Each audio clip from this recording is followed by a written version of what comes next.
Well, welcome to Campus Party. So, as you all know, you're here to see Medal of Honor Airborne. I'm just going to talk a couple of seconds before we get started. Basically, I just want to show you gameplay because that's all you're really interested in anyway. Could everyone switch their phones off? Basically, when we started thinking about what we're going to do for the next Medal of Honor game, there were two real things that we wanted to do, which was one, tell a great story of World War II, which hadn't been told before in a computer game, and two, really put that gameplay back at the heart of Medal of Honor Airborne. We wanted to do something different, really take it to the next level. This is the first time we've been out on next-gen systems, and that enables us to, a much wider scope of what we can do with the game. So we tried to push that a little bit. With the Airborne, we struck on the Airborne really because it was such a good heroic story. If you go back to sort of look at the 82nd Airborne and what they achieved, joining the war in 1943, going through the six of the key missions, the real turning points of World War II, and the sort of people that they were. For an extra $50, they offered to jump out of a plane behind enemy lines where there was no medical staff, there was no reinforcements to come back. If you got injured, caught behind the front line, you were as good as dead. And to be honest, the stats speak for themselves. 80% of the people that went into war with the 82nd Airborne died. Only 20% survived. So, very much, these are sort of the biggest heroes that you can find in World War II. When we then went into the next sort of stage, which was, right, so what's this game going to be about? Being that it was airborne, the first thing we had to do was, well, you've got to jump out of the plane. And the core staff who were sitting around talking about this, what's the impact of jumping out of a plane going to happen on how we build this game? And one guy, the tech director, just basically came forward and said, look, this is going to change absolutely everything. Being able to jump out of a plane and decide where you want to land in a game, it totally changes everything, from the AI to the way that you have to use your GPU, your CPU, all your memory. Everything totally changes. And the most simple change that you'll recognise is non-linearity. Now, while a lot of games have tried to do this and tried to put non-linearity, they say they're non-linear. There's one little flanking route or two little flanking routes on offer to you. There's very few games that have actually given you a complete sandbox to go in. I don't know if any of you have seen some of the videos. You've seen some of the earlier levels in this game. In fact, they'll be up to you. They're on our stand. Go and play them. Play some of the earlier levels. You can really sort of get a feel of that.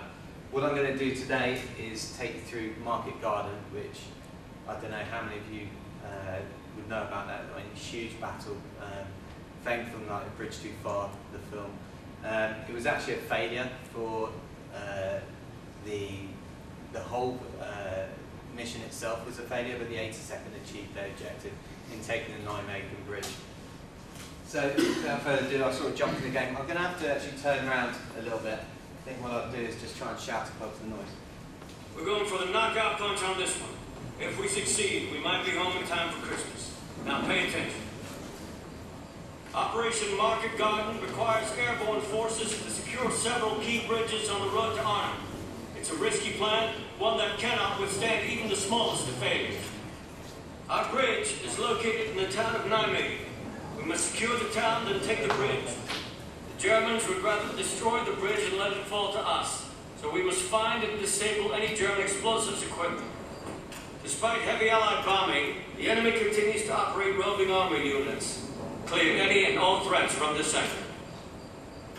You are dropping into territory which is firmly in the grip of the enemy. Watch your backs. Dismissed. So, every mission you'll come into will start the same. You'll go into a briefing room and you'll be given the opportunity to have a look at the map and see what's out there for you to attack.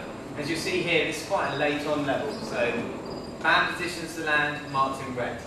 Very bad, that's where all your enemy are. Green positions, these are areas which are marked out by your pathfinder. We'll go ahead and before you, it's a secure place.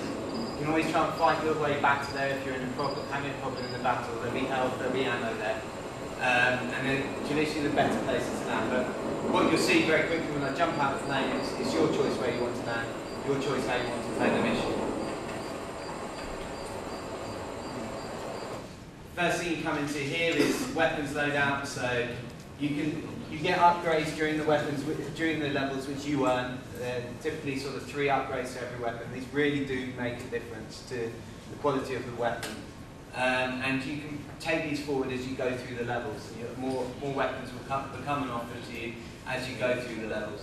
And it's sort of there as an instant action reward while you're playing the game, but also to sort of a lot of affections held by soldiers to their weapon. They name them, they sleep with them, and it's supposed to give you that sort of affection. You know, you've built up this weapon, you pick the favourites, you can choose whichever one you want to take into battle.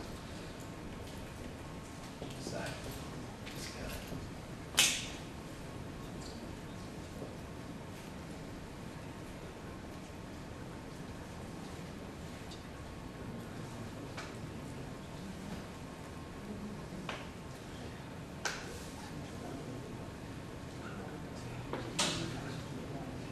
So I apologise for the standard depth TV, by the way.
There are no cheats to the sidelines. If you can see it first, then you can shoot it.